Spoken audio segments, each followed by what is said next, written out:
Bond angle की कि bond angle किस किस फैक्टर पे डिपेंड करेगा, कौन कौन से ऐसे फैक्टर्स हैं जो बॉन्ड एंगल को अफेक्ट करेंगे। फैक्टर्स अफेक्टिंग बॉन्ड एंगल, इनकी बात हो रही है। तो क्या क्या चीज़ें हैं वो देखते हैं। जैसे मान लो नंबर ऑफ बॉन्ड देख लो, तो अगर बात की जाए, अगर कार्बन की ही बात कर लो, तो कार्बन के जो कंपाउंड थे ऑर्गेनिक कंपाउंड, उसमें हमने बताया था sp3 हाइब्रिडाइजेशन तब होता है जब कार्बन के चारों तरफ केवल सिंगल बॉन्ड हो। sp2 तब होता है जब कार्बन के एक तरफ डबल बॉन्ड हो, ठीक है। और sp कब होता है, जब कार्बन के एक तरफ क्या हो, ट्रिपल बॉन्ड, या कार्बन के दोनों तरफ डबल बॉन्ड हो। इस कंडीशन में sp हाइब्रिडाइजेशन होता है। तो नंबर ऑफ बॉन्ड अगर देखिए आप, तो अगर नंबर ऑफ बॉन्ड बढ़ते हैं,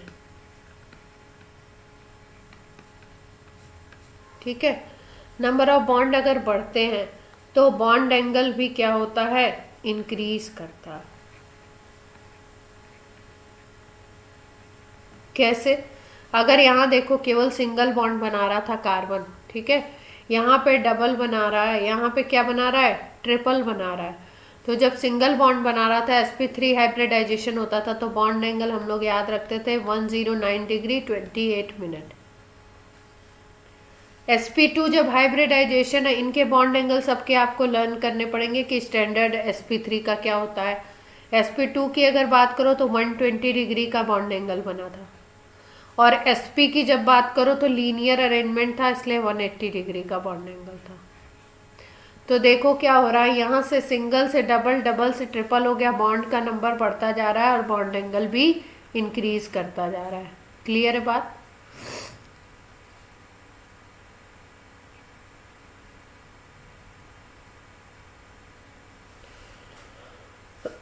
दूसरी अगर बात करें तो दूसरा बॉन्ड एंगल डिपेंड करता है नंबर ऑफ लोन पेयर के ऊपर।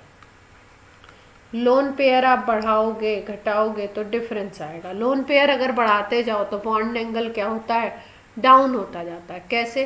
देखो, जैसे हमने बात करी थी 3 मॉलिक्यूल को हम हमेशा दिमाग में रखते हैं। CH4 की बात करो, NH3 की बात करो, H2O की बात करो। तीनों में जब हमने हाइब्रिडाइजेशन निकाला तो इसमें भी sp3 आया, इसमें भी sp3 आया, इसमें भी sp3 आया।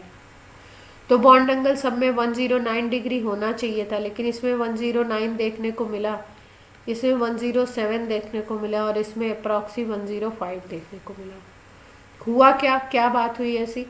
ये जो कार्बन हाइड्रोजन CH4 जो बना था, इसमें बॉन्ड एंगल 109 डिग्री का था, लेकिन यहाँ पे कार्बन के पास लोन पेयर नहीं था, नो लोन पेयर, क्योंकि कार्बन के लास्ट में 4 इलेक्ट्रॉन होते हैं और 4 से इसने बॉन्ड बना लिए, तो इसके पास कोई भी ऐसा इलेक्ट्रॉन नहीं है जो बॉन्डिंग में पार्टिसिपेट नहीं कर रहा है। 4 के 4 इसने यूज़ कर दिए अपने, क्योंकि कार्बन के लास्ट में कितने इलेक्ट्रॉन होते हैं, 4 होते हैं, इसने 4 यूज़ कर दिए। NH3 को अगर देखो तो नाइट्रोजन के लास्ट में होते हैं 5 इलेक्ट्रॉन।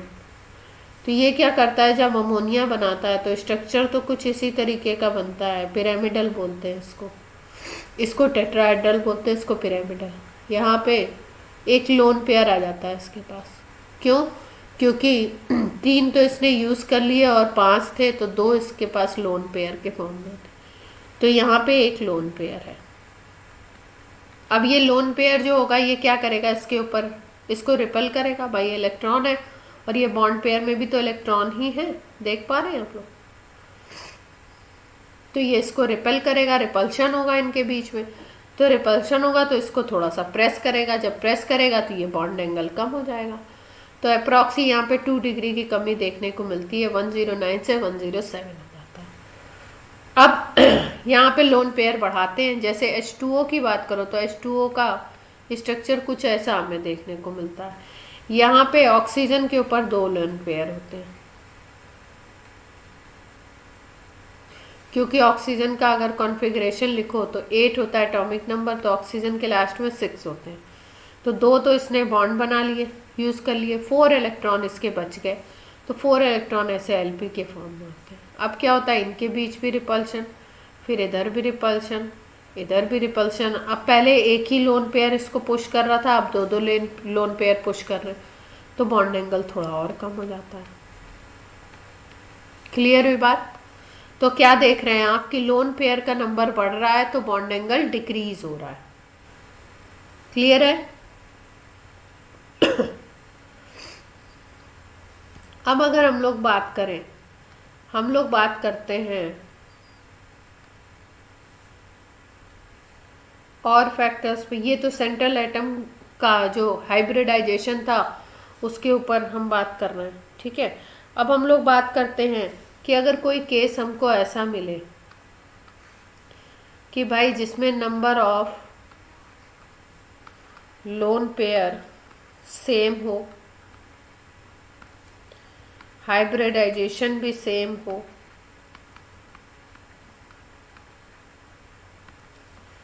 जो साइड के बॉन्डेड एटम्स हैं वो भी सेम हो,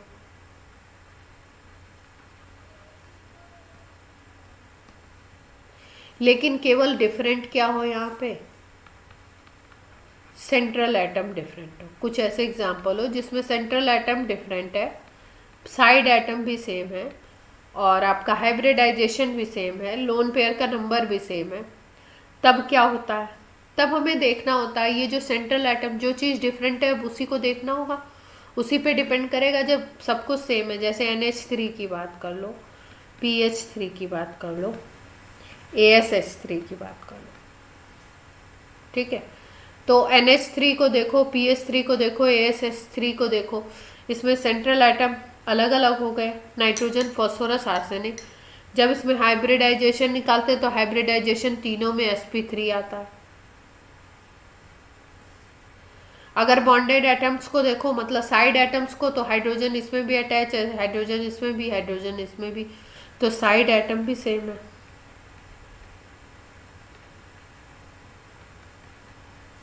हाइब्रिडाइजेशन भी सेम है, साइड एटम भी सेम है। लोन पेयर अगर देखो तो लोन पेयर भी सेम होते हैं, सब में 1 1 लोन पेयर होता है। तो बॉन्ड एंगल किसके ऊपर डिपेंड कर रहा है? सेंट्रल एटम पे डिपेंड कर रहा है। सेंट्रल एटम पे कैसे डिपेंड कर रहा है? देखो यहाँ पे एक लोन पेयर, यहाँ पे भी एक लोन पेयर, यहाँ पे भी एक लोन पेयर, दोनों के ऊपर एक एक लोन पेयर है। लेकिन होता क्या है कि जैसे जैसे इसकी इलेक्ट्रोनिगेटिविटी डिक्रीज होती है सेंट्रल एटम की, वैसे वैसे बॉन्ड एंगल डाउन होने लगता है। जैसे जैसे सेंट्रल एटम की इलेक्ट्रोनिगेटिविटी कम होती है, वैसे वैसे बॉन्ड एंगल क्या होता है? डाउन होने लगता है। देवांग, आप रेगुलर क्लास नहीं अटेंड करते हैं, क्या बात है देवांग? आप रेगुलर क्लास अटेंड नहीं करते हैं? जे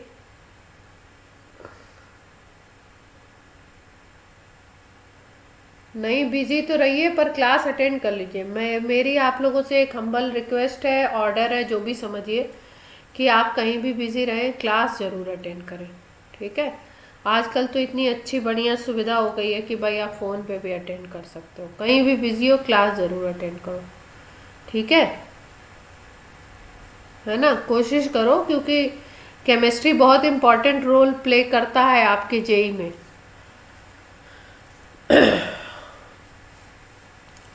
तो हम लोग बात करें NH3, PH3 और ASH3 की, सब इसमें लोन पेयर भी एक एक है, साइड एटम भी हाइड्रोजन है, और sp3 हाइब्रिडाइजेशन है। बॉन्ड एंगल देखा गया तो भाई यहाँ 107 था, यहाँ पे 93 आ गया, और यहाँ पे 91 आ गया। तो देखने में क्या आ रहा है, सेंट्रल एटम ही डिफरेंट है। तो ऐसा देखा गया कि जैसे जैसे इलेक्ट्रोनिगेटिविटी डाउन होती है, किसकी? सेंट्रल एटम की, वैसे वैसे बॉन्ड एंगल भी डाउन होता जाता है।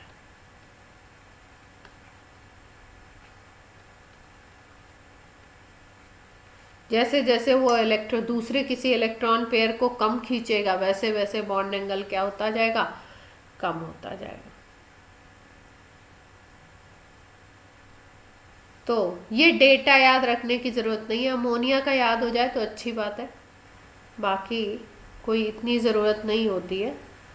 हाँ, बस ये फैक्टर याद रखना है कि इलेक्ट्रोनिगेटिविटी अगर देखो तो नाइट्रोजन की सबसे ज़्यादा होगी, फिर उसके बाद फॉस्फोरस की, फिर आर्सेनिक की। क्यों? क्योंकि ये सभी 15 ग्रुप के एलिमेंट हैं। 15 ग्रुप के एलिमेंट आपको बताए थे कौन कौन होते हैं, नेपाल, पाकिस्तान,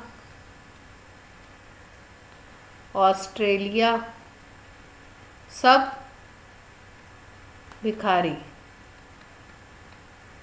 तो कौन कौन होते हैं, Nepal for N, Pakistan for P, Australia for arsenic, S सब फॉर एस बी, एंड भिखारी फॉर, एस बी को एंटीमनी भी बोलते हैं, भिखारी फॉर बिस्मथ। ठीक है, तो ये जैसे जैसे आप किसी भी ग्रुप में डाउन जाते हो, ये ग्रुप में हैं सारे के सारे, तो ऐसे होंगे ग्रुप में, 15 ग्रुप में, है ना।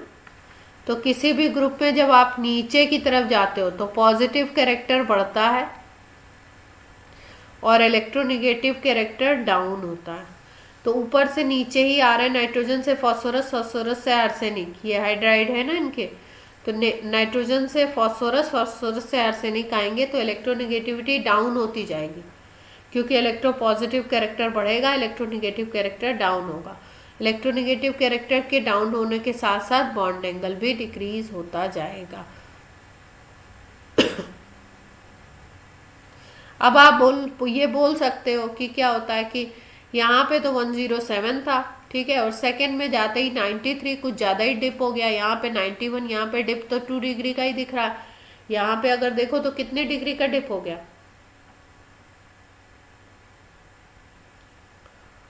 7 से आपका चला गया कहाँ पे, 3, अच्छा हाँ, काफ़ी डिप हो गया। ठीक है, तो ये क्या होता है कि बॉन्ड एंगल ऐसा नहीं है कि हम इस फैक्टर को देख रहे हैं तो केवल इसके ऊपर ही डिपेंड, और भी बहुत फैक्टर होते हैं जिनको धीरे धीरे हम लोग पढ़ेंगे। इसीलिए कहीं पे ज़्यादा आपको डिप देखने को मिल रहा है, कहीं पे कम देखने को मिल रहा है। अब नेक्स्ट हमें ऐसा भी मिल सकता है जबकि आपका हाइब्रिडाइजेशन भी सेम हो और आपका लोन पेयर भी सेम हो, मतलब लोन पेयर का नंबर सेम हो, सेंट्रल एटम भी सेम हो, साइड एटम डिफरेंट हो, या बोलते हैं बॉन्डेड एटम डिफरेंट।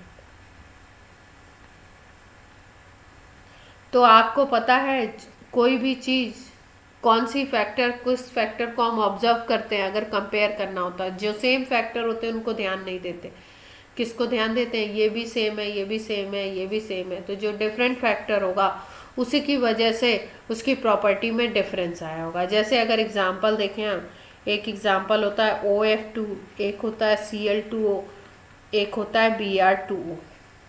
अगर इन सब के हाइब्रिडाइजेशन निकाले जाएं तो sp3 आते हैं।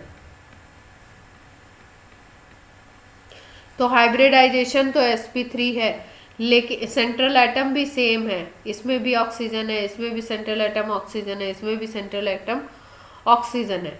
हाइब्रिडाइजेशन sp3 है, सेंट्रल एटम ऑक्सीजन है, साइड एटम अलग अलग हो गए, एक में फ्लोरीन है साइड एटम, एक में क्लोरीन है साइड एटम, और एक में आ गया ब्रोमीन साइड एटम। तो अब इनको देखो अगर, तो इनकी भी इलेक्ट्रोनिगेटिविटी को देखना पड़ेगा हमको, साइड एटम की इलेक्ट्रोनिगेटिविटी को देखते हुए काम करना पड़ेगा। अभी इसके पहले जब हमने पढ़ा था तो हमने आपको बताया कि सेंट्रल एटम की इलेक्ट्रोनिगेटिविटी अगर कम होगी तो बॉन्ड एंगल कम होता जाएगा।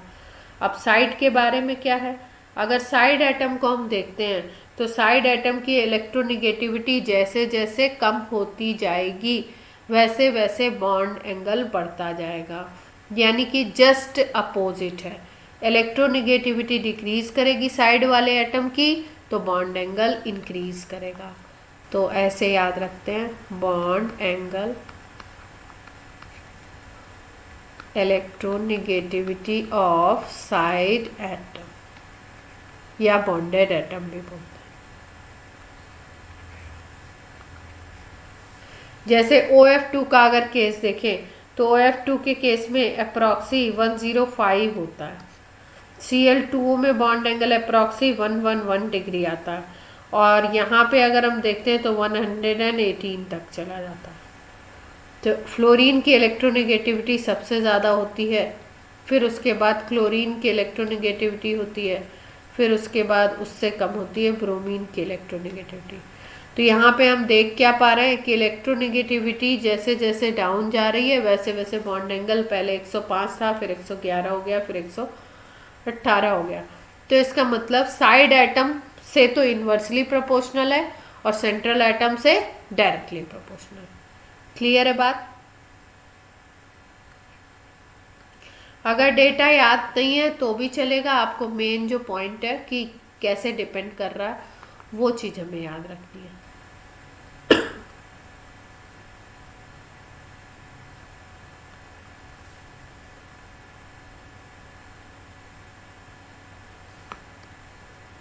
अच्छा, अगर साइड एटम कोई लगा हुआ है, एक तो ये भी फैक्टर देख के हम कंपेयर कर सकते हैं, और दूसरा हम साइड एटम के या जिसको हम बॉन्डेड एटम बोलते हैं उसके साइज को भी देख सकते हैं हम लोग। अगर साइज बढ़ाते जाओ, साइज को इंक्रीज करते जाओ तो बॉन्ड एंगल इंक्रीज करता जाएगा। जैसे अगर देखो तो फ्लोरीन का एटॉमिक नंबर 9 होता है तो इसके 27 होता है एटॉमिक नंबर, तो छोटा होगा, 2 ही शेल है। क्लोरीन को अगर देखो तो 17 एटॉमिक नंबर होता है, 287। ब्रोमीन को अगर देखो तो एटॉमिक नंबर 35 होता है। तो अगर इसका तुम इलेक्ट्रॉनिक कॉन्फ़िगरेशन करो तो इसका आएगा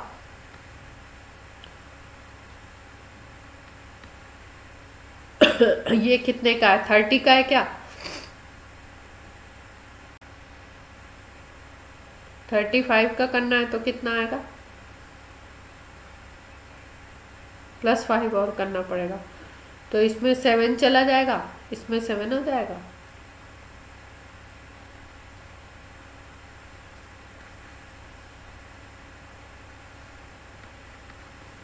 तो अगर यहाँ देखो तो यहाँ पे 2 शेल हैं केवल, यहाँ पे देखो तो 3 शेल्स हो गए, यहाँ पे अगर देखो तो 4 शेल्स हो गए। देख पा रहे हैं ना? तो शेल्स का नंबर बढ़ता जा रहा है, इसका मतलब रेडियस बढ़ रही है, साइज इंक्रीज कर रहा है, रेडियस इंक्रीजिंग, रेडियस बढ़ती जाती है, और रेडियस बढ़ती है तो बॉन्ड एंगल भी इंक्रीज करता है, क्योंकि एटम दूर दूर होता जाएगा ना। मान लो ऐसे है, इसको सोचो, O का ये एटम है और मान लो फ्लोरीन का साइज ये है, ठीक है। अब ये O का एटम है और इसके साथ क्लोरीन लगा हुआ, क्लोरीन मान लो इतना बड़ा है, ठीक है। तो अब ये क्या होगा, जैसे जैसे साइड एटम ये बढ़ता जाएगा वैसे वैसे क्या होगा, इसमें डिस्टेंस क्रिएट, क्योंकि रिपल्शन बढ़ता जाएगा तो डिस्टेंस क्रिएट होता जाएगा, तो ये जो होगा ये और दूर होगा। ऐसे ही अगर Br लगाओगे तो Br और दूर पे जाएगा, ठीक है। देख ही पा रहे हैं आप कि अगर यहाँ पे एंगल है अप्रॉक्सी, OF2 में हमने देखा कि एंगल 105 है, यहाँ पे 111 है, फिर उसके बाद करीब करीब आपका 120 के अप्रॉक्स है। अगर हम ड्रॉ करें तो ऐसे कर सकते हैं, ये मान लो 105 है, फिर इससे थोड़ा बड़ा क्या होगा, 111 हो जाएगा, फिर उससे और बड़ा चले जाओ 120 के करीब, तो क्या हो जाएगा 180। तो ये OF2 का था, ये OCl2 का हो गया, और ये OBr2 का हो गया। क्लियर है बात? साइज क्या होता है, ये फ्लोरीन छोटा है, पास में है, इसका साइज, क्लोरीन का साइज जैसे जैसे बढ़ेगा वैसे वैसे दूरी बढ़ती जाएगी इनके बीच की। जब एडजस्ट, जैसा हम ये दिखा रहे हैं ऐसा मॉलिक्यूल थोड़ी होता है, ये तो कॉम्पैक्ट होता है ना, जैसा ये मॉलिक्यूल पेपर पे दिखाया जा रहा है इस तरीके का थोड़ी होता है। मॉलिक्यूल तो कॉम्पैक्ट होता है, एटम के बीच में इतनी दूरी तो होती नहीं है ना, ये तो पिकोमीटर में बहुत छोटी डिस्टेंस होती है। तो बिल्कुल एडजेसेंट एडजेसेंट होते हैं, तो बिल्कुल जब छोटे हैं तो पास पास रहेंगे तो बॉन्ड एंगल कम रहेगा। जब थोड़ा साइज आप बढ़ाते जाओगे ना तो बड़ी चीज़ को एडजस्ट करने में थोड़ा सा बीच में डिस्टेंस आएगा, जिसकी वजह से एंगल बढ़ता जाएगा। क्लियर है बात? ये तो हम लोग पेपर पे ड्रॉ करते हैं कि बिल्कुल पास पास ऐसे, ये आप दिखाने के लिए, समझाने के लिए ऐसे ड्रॉ करना होता है। अगर जैसे होते हैं वैसे कॉम्पैक्ट दिखाएंगे तो बच्चे को समझ में नहीं आएगा। ठीक, अब हमने बॉन्ड एंगल की बात कर ली, इनकी बात कर ली, अब हम बात करते हैं कुछ स्पेशल बात कर लेते हैं। रेजोनेंस के बारे में बात कर चुके हैं हम लोग, लेकिन रेजोनेंस की बात हम लोग उसमें ही कर लेंगे साथ साथ। हाँ, उसमें करेंगे ज़्यादा अच्छा, क्योंकि उसमें रेजोनेंस इफेक्ट पढ़ाना है, तो पहले उसमें रेजोनेंस पढ़ा के, रेजोनेंस आपका इसमें भी है ना, बॉन्डिंग में भी है, तो रेजोनेंस को पढ़ा के फिर उसके बाद उसमें साथ साथ में कराएंगे तो ज़्यादा अच्छा रहेगा। ठीक है, अब देखो कुछ जो है वो फोर्सेस लगते हैं कौन कौन से मॉलिक्यूल्स के बीच में, जैसे हाइड्रोजन बॉन्ड की हम लोग बात कर चुके हैं, कौन कौन से फोर्सेस लगते हैं मॉलिक्यूल के बीच में, उसके बारे में थोड़ा सा हम बात कर लेते हैं। जैसे एक फोर्स होता है वंडर वॉल फोर्स, साइंटिस्ट का नेम है तो उनकी बेसिस पे नाम दिया गया वंडर वॉल फोर्स। ठीक है, ये थोड़ा वीक फोर्स होता है, और जहां पे भी आपको कोवेलेंट बॉन्ड दिखाई देगा ना, वहां पे ये वंडर वॉल फोर्स दिखाई देगा आपको। और इनर्ट गैसेस जो होती है वहां पे भी ये वंडर वॉल फोर्स दिखता है। अब आप बोलोगे इनर्ट गैसेस के मॉलिक्यूल तो बनते नहीं है। ठीक है, जैसे मान लो ये नियॉन है, इसके साथ ये दूसरा एटम है नियॉन का, ये तीसरा है, ये चौथा है, तो इनके बीच में ये एक दूसरे के साथ इसलिए क्योंकि कोई ना कोई फोर्स तो लगेगा ही, नहीं बना रहे हैं Ni2 मॉलिक्यूल नहीं फॉर्म कर रहे हैं। लेकिन नियॉन और नियॉन एक दूसरे, अगर कोई सैंपल लेते हो नियॉन गैस का तो एक ही एटम तो होगा नहीं, तो उनके बीच में एक वीक वंडरवॉल फोर्स लगता है, क्योंकि कोई भी दो एटम दो मॉलिक्यूल अगर एक दूसरे के पास पास हैं तो कोई ना कोई फोर्स तो उनके बीच में है ही। क्लियर है बात?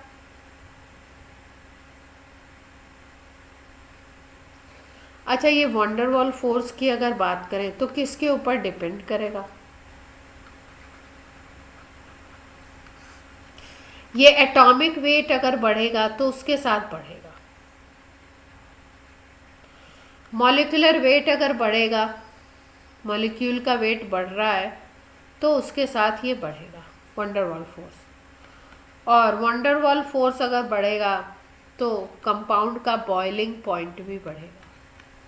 ठीक है, जैसे मान लो ये मॉलिक्यूल है,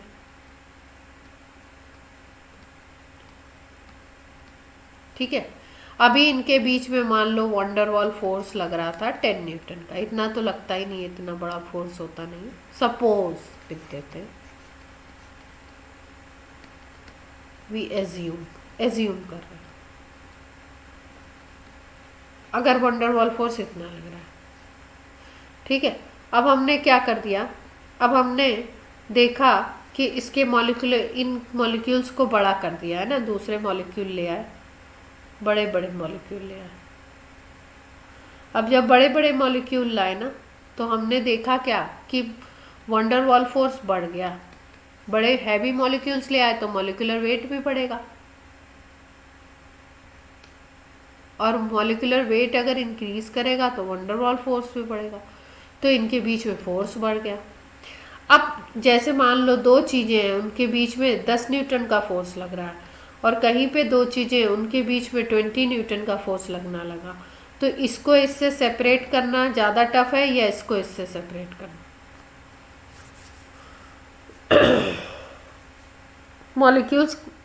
मॉलिक्यूल्स का सेपरेशन कहाँ पे इजी है? हाँ, जिसमें फोर्स कम लग रहा है उसमें मॉलिक्यूल्स का सेपरेशन करना इजी होगा। ठीक है, देखो जैसे बोला जाता है बॉइलिंग पॉइंट, तो बॉइलिंग पॉइंट का मतलब क्या होता है? अगर हम बॉइलिंग पॉइंट के मतलब की बात करें तो हम लोग अभी तक तो यही पढ़ते हैं, मतलब छोटी क्लासेस में यही पढ़ते हैं कि भाई कोई लिक्विड लिया आपने, ठीक है, उसको हीट अप कर रहे हो तो एक टेम्परेचर ऐसा आएगा जब ये क्या होगा, बॉयल होने लगेगा, वेपर में कन्वर्ट होने लगेगा, यही तो बोलते हैं कि भाई ये लिक्विड से वेपर में कन्वर्ट होना स्टार्ट कर दे, उसी पॉइंट को हम बोलते हैं, उसी टेम्परेचर को क्या बोलते हैं, बॉइलिंग पॉइंट। ठीक है भाई, बात सही है, लेकिन ये किस टेम्परेचर पे, कौन सा ऐसा टेम्परेचर होगा जिस पे ये बॉइलिंग पॉइंट कहलाएगा, या कि कौन सा ऐसा टेम्परेचर होगा, क्या फैक्टर काम करता है? तो देखो इसमें होता क्या है, जैसे मान लो ये ओपन ऐसे रखा हुआ है,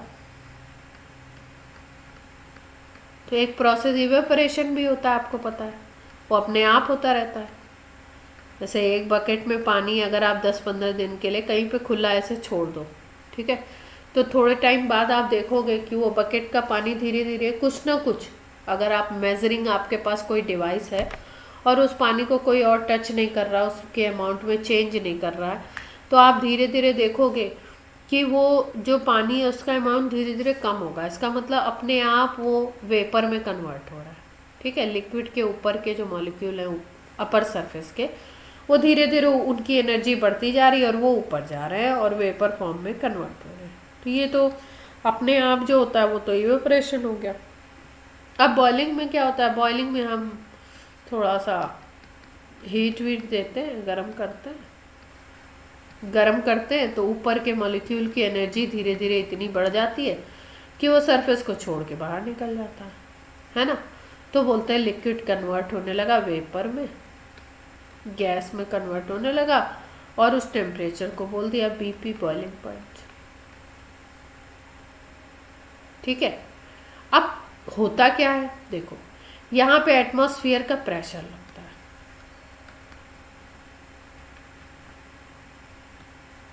ठीक है, और अगर इसको आप थोड़ा सा इनक्लोज कर दो, इस सिस्टम को ऐसे कोई लगा दो, सील ग्लास का कोई ऐसा जार जैसा लगा दो, तो आप क्या देखोगे कि यहाँ पे दोनों प्रोसेस चलते हैं। दोनों प्रोसेस का मतलब क्या है,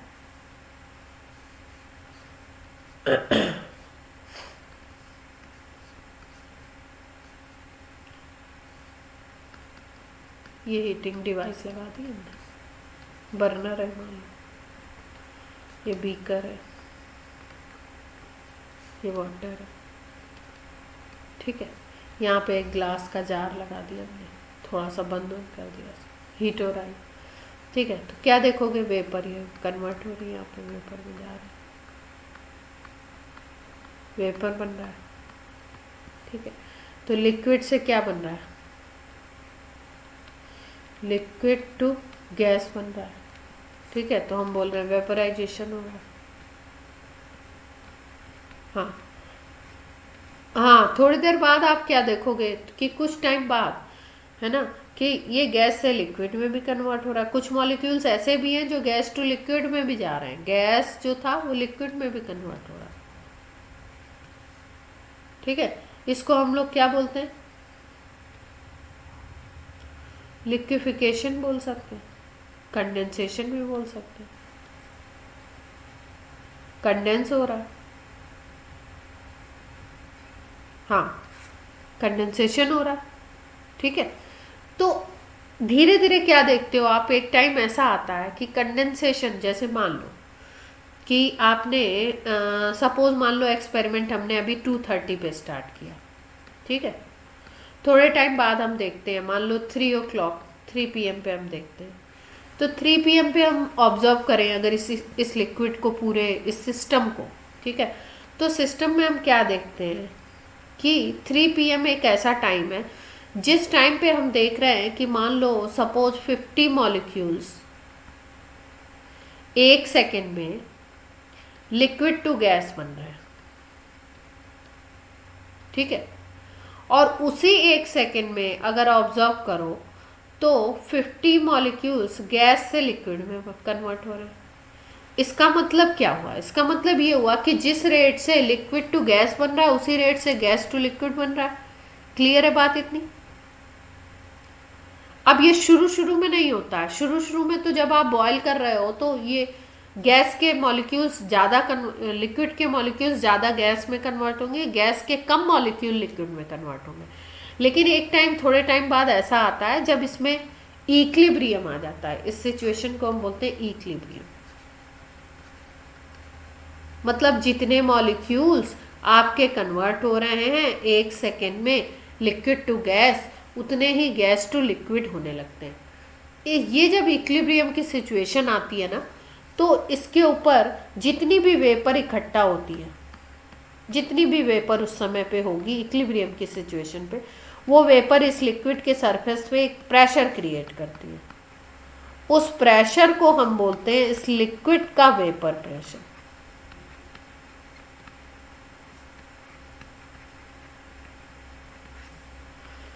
और जब इस लिक्विड का वेपर प्रेशर ऐसा हो जाए, लिक्विड का वेपर प्रेशर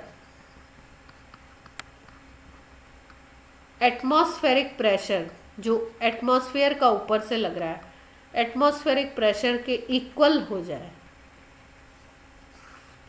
तब उस स्टेट में क्या होता है? तब उस स्टेट में हम बोलते हैं, जो टेम्परेचर नोट करते हैं उसको हम बोलते हैं बॉइलिंग पॉइंट। तो अभी तक हम बॉइलिंग पॉइंट की डेफिनेशन छोटी क्लासेस में हम लोग क्या देते थे कि लिक्विड बॉयल होने लगा, उस टेम्परेचर को नोट कर लो, वही उसका बॉइलिंग पॉइंट हो गया, लिक्विड से गैस में कन्वर्ट होने लगा। अभी हम क्या बोलते हैं कि भाई कोई भी ऐसा टेम्परेचर जिस पे लिक्विड का वेपर प्रेशर उसके एटमॉस्फेरिक प्रेशर के इक्वल हो जाए। ठीक है, एटमॉस्फेयर कितना प्रेशर लगा रहा है, 1 atm के इक्वल जब हो जाता है तो उसको हम बोलते हैं, उस टेम्परेचर को नोट करो, उसको बोलोगे उस लिक्विड का बॉइलिंग पॉइंट। क्लियर है बात?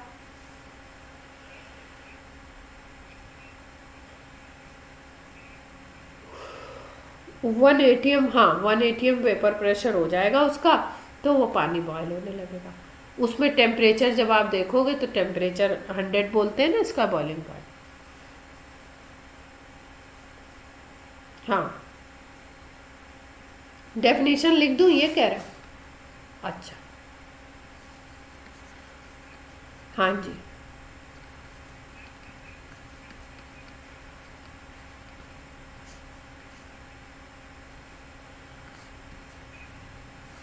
कौन सा कौन सा प्रेशर हटा दोगे?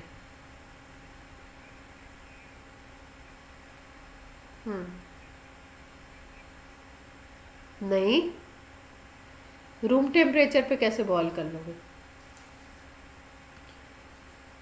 उसका वेपर का प्रेशर 1 atm तो इसी पे जाके होगा, बॉइलिंग पॉइंट पे। It is temperature at which vapour pressure of liquid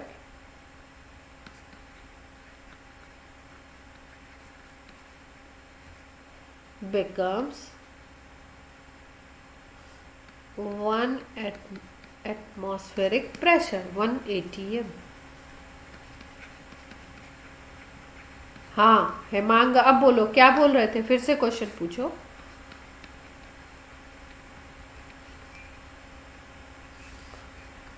हाँ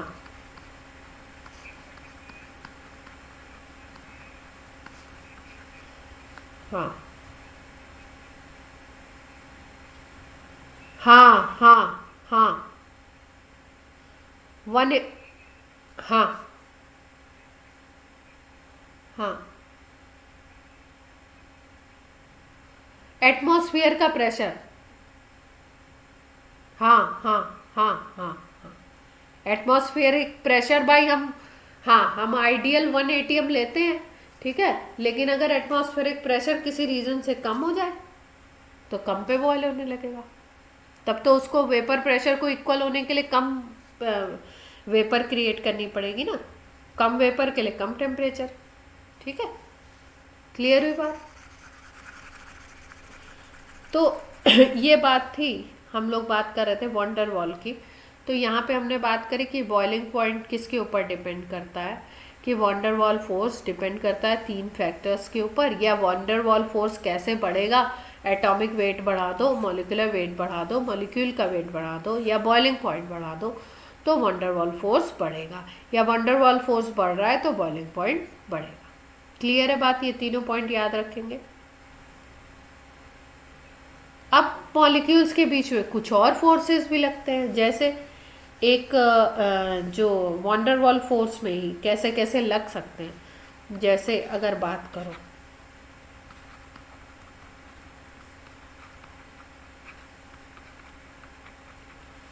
अगर हम लोग बात करें कि एक इंटरेक्शन होता है आयन डाइपोल इंटरेक्शन। अब डाइपोल तो आप समझ ही चुके हैं, डाइपोल मोमेंट हम लोग पढ़ चुके हैं कि डाइपोल क्या होते हैं। क्या होता है डाइपोल, कौन बताएगा, जल्दी से बता दीजिए।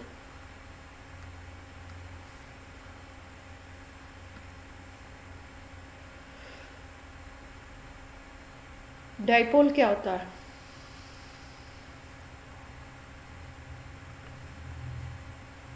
देखो डाइपोल क्या होता है, small and equal and opposite charges separated by a small distance। हाँ, separated by a small distance। अगर बहुत small distance से separated है दो equal और opposite charge, जैसे मान लो प्लस क्यू है और माइनस क्यू है, इनके बीच में अगर बहुत ही small distance है d, तो इस सिस्टम को हम बोलते हैं डाइपोल। और इसी के लिए हम लोग क्या निकालते थे, डाइपोल मोमेंट कैलकुलेट किया था हमने। तो बोल रहे हैं कि van der Waals interaction ion dipole type का भी हो सकता है। आयन डाइपोल का क्या मतलब है, देखो जैसे मान लो हमारे पास Na+ आयन है, ठीक है, और एक मॉलिक्यूल है HCl। तो HCl मॉलिक्यूल को अगर देखो तो क्योंकि Cl की इलेक्ट्रोनिगेटिविटी बहुत ज़्यादा हाई होती है H के इलेक्ट्रोनिगेटिविटी के कंपैरिजन, तो ये जो इलेक्ट्रॉन का पेयर होगा वो Cl की तरफ खिंच जाएगा, थोड़ा सा इसकी तरफ पुल होगा। और अगर ये पुल स्टेट में होगा तो जिसकी तरफ चार्ज आता है उस पर निगेटिव चार्ज, और कैसा निगेटिव है, इसको बोलते हैं पार्शियल निगेटिव। मतलब आपको बाहर से ऐसा जैसे Na+ पे चार्ज दिख रहा है वैसा चार्ज नहीं है, नहीं तो यहाँ पे सीधे माइनस लिख देते। ये किस तरीके का चार्ज है, पार्शियल है। और इससे क्योंकि इलेक्ट्रॉन थोड़ा सा दूर होंगे, जिससे इलेक्ट्रॉन अवे होता है उस पर पार्शियल पॉजिटिव, तो यहाँ partial positive partial negative charge आएगा और दोनों इक्वल और अपोजिट होंगे, एक प्लस होगा एक माइनस होगा। और क्योंकि मॉलिक्यूल के बीच में डिस्टेंस बहुत कम होता है तो ये जो स्पीसीज बन जाएगी ये क्या बनेगी, डाइपोल। इतनी बात क्लियर है। अब ये जो HCl का डाइपोल बन रहा है, अगर इसको ध्यान से देखो तो ये पोर्शन पॉजिटिव है और ये वाला एक पोर्शन यहाँ पे निगेटिव है। एक पोर्शन पॉजिटिव डाइपोल में, एक पोर्शन निगेटिव, होता ही ये सभी डाइपोल में। तो अब ये एक दूसरे को इस तरीके से अरेंज करेंगे। यहाँ पे Na+ है तो ये मॉलिक्यूल अपने को ऐसे अरेंज करेगा कि Na+ के सामने इस मॉलिक्यूल का निगेटिव आ जाए और ये पॉजिटिव इस तरफ हो जाए, ठीक है, जैसे एडजेसेंट इस तरीके से पलट के अगर अटैच हो गया। अब अगर देखो तो यहाँ पॉजिटिव चार्ज यहाँ निगेटिव चार्ज, तो एक फोर्स लगेगा यहाँ पे, उसको हम बोलते हैं आयन डाइपोल इंटरेक्शन या अट्रैक्शन बोल सकते हैं। ये आयन है, ये डाइपोल है, इनके बीच में अट्रैक्शन फोर्स लग रहा है, इसलिए आयन डाइपोल इंटरेक्शन। क्लियर है बात। अब दूसरा ऐसा भी हो सकता है जब दो डाइपोल आ जाए तो उसको डाइपोल डाइपोल बोलेंगे।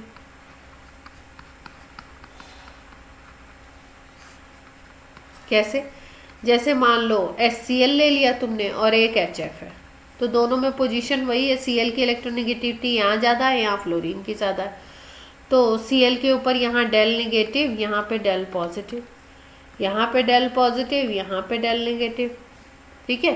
तो ये एक डाइपोल है अपना पॉजिटिव निगेटिव चार्ज, और ये एक डाइपोल है। अब दोनों एक दूसरे को कैसे अरेंज करेंगे, पॉजिटिव के पास निगेटिव, निगेटिव के पास पॉजिटिव। अगर इसको ऐसे डिनोट करो तो पॉजिटिव निगेटिव, इसको ऐसे डिनोट करो पॉजिटिव निगेटिव, तो ये पॉजिटिव के पास कौन आ गया, निगेटिव सेंटर आ गया। तो पॉजिटिव और निगेटिव के बीच में यहाँ पे क्या लगेगा, अट्रैक्शन फोर्स लगेगा। उसको हम क्या बोलेंगे, डाइपोल डाइपोल इंटरैक्शन।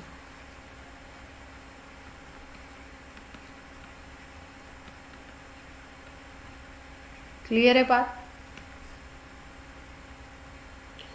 नेक्स्ट एक था आयन डाइपोल, दूसरा था डाइपोल डाइपोल। अगर तीसरे की बात करें तो तीसरा होता है आयन इंड्यूस्ड डाइपोल। ठीक है, अब ये देखो ये अलग चीज है। आयन इंड्यूस्ड डाइपोल का क्या मतलब है, एक तो आयन है और उस आयन की वजह से दूसरे वाले मॉलिक्यूल में डाइपोल क्रिएट हो गया। इंडक्शन का मतलब क्रिएट करना होता है ना, इंड्यूस करना। जैसे मान लो हमारे पास एक आयन था Na+, ठीक है, और एक मॉलिक्यूल था हमारे पास Cl2। अब Cl2 मॉलिक्यूल को अगर देखो तो Cl2 में एक Cl दूसरे Cl से सिंगल बॉन्ड से अटैच है। इसकी जो इलेक्ट्रोनिगेटिविटी है वो भी इसकी भी इलेक्ट्रोनिगेटिविटी है, सेम है। तो यानी कि एटम में इलेक्ट्रॉन बिल्कुल बीच में होगा, सेंटर में, तो कोई चार्ज तो डेवलप होगा नहीं। इतनी बात क्लियर है, ठीक। लेकिन ये आयन है, ठीक है, आयन के ऊपर पॉजिटिव चार्ज है, तो होगा क्या, ये आयन जब इसके पास आता है, ये अभी नॉन पोलर है। नॉन पोलर का मतलब इसके ऊपर कोई चार्ज नहीं है, ठीक। ये आयन है आपका, ये जब आयन इसके पास आता है तो होता क्या है कि ये क्योंकि पॉजिटिव चार्ज वाला है तो ये Cl के एटम्स है, Cl एटम है। अब इस मॉलिक्यूल को अगर अंदर से देखो तो इसमें दोनों के न्यूक्लियस होंगे, बोथ एटम्स के।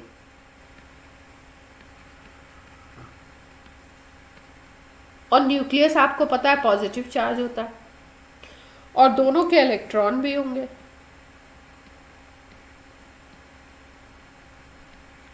तो होता क्या है कि इसके पॉजिटिव चार्ज को देखते ही इसका जो क्लोरीन के जो इलेक्ट्रॉन है ना वो साइड में आ जाते हैं, मॉलिक्यूल कुछ ऐसा हो जाता है। पॉजिटिव पार्ट इधर आ जाएगा और जो निगेटिव पार्ट है ना वो इधर की तरफ इकट्ठा हो जाएगा। तो मॉलिक्यूल में अपने आप चेंज आ गया, यहाँ पॉजिटिव नेगेटिव डेवलप हो गया, यानी कि यहाँ डाइपोल बन गया। जब तक ये Cl2 अकेले था वैसे पड़ा हुआ था, जब इसके पास Na+ आता है तो ये Na+ का जो चार्ज है, इसकी जितने भी इस मॉलिक्यूल के अंदर इलेक्ट्रॉन है उसको थोड़ा सा इधर अपनी तरफ शिफ्ट कर लेता है। ये इसको डायग्राम से ऐसे दिखाया गया। तो अपनी तरफ जब शिफ्ट कर लेता है तो पॉजिटिव पार्ट एक तरफ इकट्ठा हो जाता है और नेगेटिव पार्ट एक तरफ, तो डाइपोल क्रिएट हो जाता है। तो यहाँ पे इसको अगर इन दोनों के बीच में फोर्स लगेगा, कोई इंटरैक्शन होगा, तो उसको हम बोलते हैं ion induced dipole interaction. Clear है बात।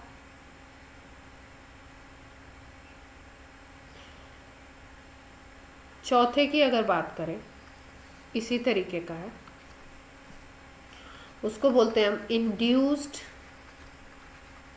डाइपोल। हाँ, क्या क्या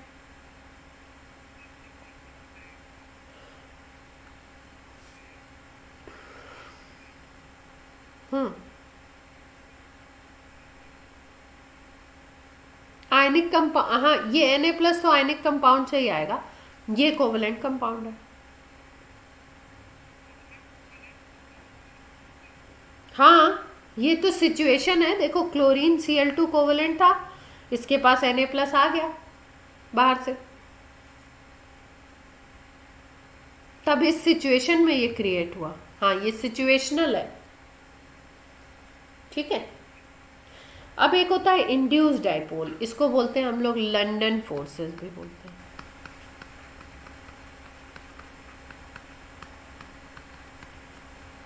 इनके बीच में लंदन फोर्सेस लगते हैं। होता क्या है, दोनों अगर नॉन पोलर हो, नॉन पोलर का मतलब दोनों में चार्ज नहीं है, जैसे मान लो कि एक F2 मॉलिक्यूल लिया और दूसरा भी F2 ले लिया, तो अगर दोनों FF हैं तो इनके बीच में तो कोई वो होगा नहीं, ये भी फ्लोरीन ये भी फ्लोरीन, तो इलेक्ट्रॉन बिल्कुल सेंटर में, ठीक है, तो कोई चार्ज वार्ज तो है नहीं। तो यहाँ पे भी क्या होगा ना, दोनों आपके नॉन पोलर हैं, तो कुछ सिचुएशन ऐसी बन सकती है कि इस F2 मॉलिक्यूल का जो पॉजिटिव पार्ट है वो एक तरफ हो जाए और जो निगेटिव पार्ट है वो एक तरफ इकट्ठा हो जाए। तो ये पॉजिटिव पार्ट है, ये निगेटिव पार्ट एक तरफ आ गया। अब इस वाले F2 मॉलिक्यूल की भी सिचुएशन बन सकती है कि पॉजिटिव पार्ट एक तरफ जिधर इसका निगेटिव है और निगेटिव पार्ट दूसरी तरफ इकट्ठा हो जाए। तो देखिए यहाँ पे पॉजिटिव, यहाँ निगेटिव, यहाँ निगेटिव, यहाँ पॉजिटिव, यहाँ निगेटिव, तो इसका मतलब इनके बीच में एक फोर्स लग सकता है, और ये जो फोर्स लगता है उसी को हम बोलते हैं लैंडन फोर्सेस। ये पहले दोनों नॉन पोलर थे, अभी भी नॉन पोलर हैं, लेकिन अब क्या हो गया, इसमें डाइपोल क्रिएट हो गया, ठीक है। थोड़ा सा इसका जितना भी न्यूक्लियस वाला पार्ट है वो एक तरफ और निगेटिव चार्ज इलेक्ट्रॉन वाला पार्ट एक तरफ हो गया। सेकेंड में भी ऐसा ही हुआ कि पॉजिटिव पार्ट एक तरफ और निगेटिव पार्ट एक तरफ अगर सेंट्रलाइज हो जाए, फोकस हो जाए, तो इस निगेटिव और इस पॉजिटिव के बीच में क्या होगा, एक वीक फोर्स लगेगा जिसको हम बोलते हैं लैंडन फोर्सेस। क्लियर है बात?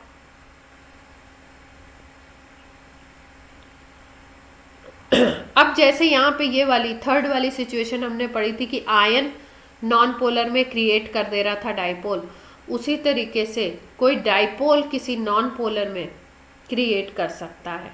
कैसे? जैसे आयन किया था वैसे डाइपोल भी कर सकता है। मान लो कि हमारे पास, इसको बोलते हैं डाइपोल इंड्यूस्ड, वहाँ पे आयन इंड्यूस्ड था,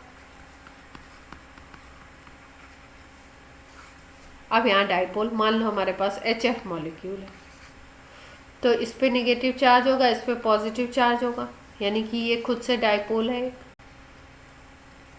ठीक है।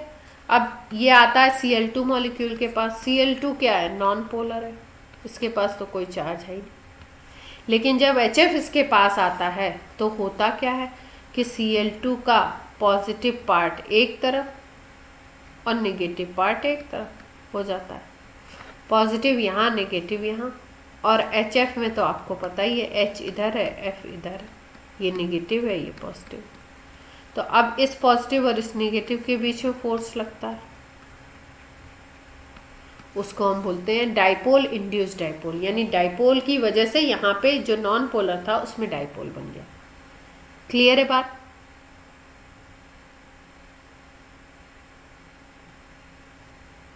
ये सारे वीक फोर्सेस हैं, लेकिन क्रिएट तो होते हैं, देखे जाते हैं। अब अगर बॉन्ड की बात करो कि बॉन्ड की स्ट्रेंथ अगर बात कर लो, तो सबसे स्ट्रॉन्ग बॉन्ड आयनिक बॉन्ड होता है। फिर उसके बाद आता है कोवेलेंट, अगर आपसे पूछ लिया जाए। फिर उसके बाद मेटल्स में होता है एक स्पेशल तरीके का बॉन्ड, मेटेलिक बॉन्ड। और फिर होता है हाइड्रोजन बॉन्ड, जिसको हम लोग पढ़ चुके हैं, 2 तरीके का पढ़ा था ना। और लास्ट में आता है सबसे कमजोर है वंडर वॉल। हाइड्रोजन को भी वीक बॉन्ड बोलते थे, हाइड्रोजन से भी मतलब चीप बॉन्ड, चीप नहीं बोलेंगे, वीक ही बोलेंगे, वंडर वॉल बॉन्ड होता है, ठीक है। अब जैसे मेटेलिक बॉन्ड की अगर बात करो तो मेटेलिक बॉन्ड कैसे बनता है, देखो थोड़ी सी बात कर लेते हैं।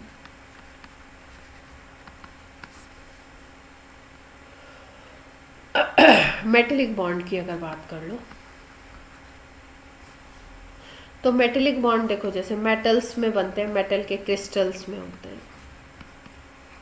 कैसे कैसे बनेंगे, देखो मेटल है, मान लो कोई M, उसके मेटल में उसका पॉजिटिव पार्ट होगा M+ और उसके इलेक्ट्रॉन होंगे, ठीक है। कोई भी मेटल है, जैसे मान लो आयरन के क्रिस्टल की बात कर रहे हैं, तो आयरन अगर देखो तो आयरन पे पॉजिटिव चार्ज वाली ये स्पीसीज होगी आयन, और 2 इलेक्ट्रॉन बाहर होंगे, ठीक है। अब होता क्या है कि मान लो इस मेटल का क्रिस्टल बनना है, तो जब क्रिस्टल क्रिएट होता है ना, तो ढेर सारे एम प्लस ऐसे अरेंज होते हैं। क्रिस्टल का मतलब होता है एक रेगुलर अरेंजमेंट, एम प्लस ढेर सारे अरेंज होते हैं। और ये जो एम प्लस अरेंज्ड होते हैं ना, इनके चारों तरफ इलेक्ट्रॉन होते हैं, हर तरफ। इनसे ये जो इलेक्ट्रॉन निकले हुए हैं, ये इलेक्ट्रॉन इधर घूमते रहते हैं बीच में। ठीक है, तो बोलते हैं हम लोग कि metal ion is placed in sea of electron.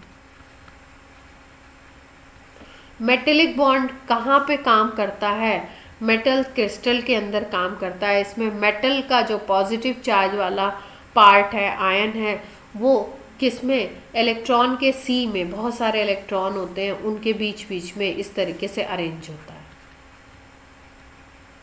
और इनके बीच में जो अट्रैक्शन फोर्स होगा एम प्लस और इलेक्ट्रॉन के बीच में, उस अट्रैक्शन फोर्स को हम बोलते हैं मेटेलिक बॉन्ड। क्लियर है बात? इलेक्ट्रॉन सी मॉडल बोलते हैं इसको, मेटेलिक बॉन्ड का। तो बॉन्डिंग में हम लोगों ने लगभग सारी चीज़ें कवर अप कर ली हैं। अब हमें करने हैं प्रैक्टिस क्वेश्चंस। ठीक है, आपको शीट भेजी हुई है हमने, लेवल 1 लेवल 2 इसका भेजा हुआ है। तो सबसे पहले आप एनसीईआरटी की प्रॉब्लम करेंगे, उसके बाद लेवल 1 लेवल 2 करेंगे। ठीक है, फिर किसी दिन जब आप कर लोगे 3-4-5 दिन बाद, तो आप, लेकिन सब लोग कर लेना ईमानदारी से। जब कर लोगे तो फिर मेरे को बताना, फिर मैं प्रॉब्लम क्लास रख दूंगी इसकी, तो हम लोग प्रॉब्लम डिस्कस करेंगे। ठीक है, आज की क्लास ऑफ की जाए।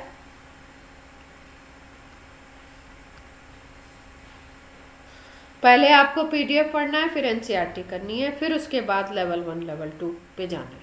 ठीक है, चलिए बच्चा पार्टी, बाय। कल से दोपहर में, हाँ,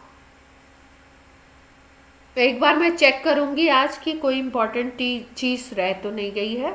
अगर कुछ रह गया होगा तो उसको करा के फिर ऑर्गेनिक पे आ जाएंगे। अगर नहीं होगा तो ऑर्गेनिक सीधे स्टार्ट करें। ठीक है, ठीक, हाँ, बाय।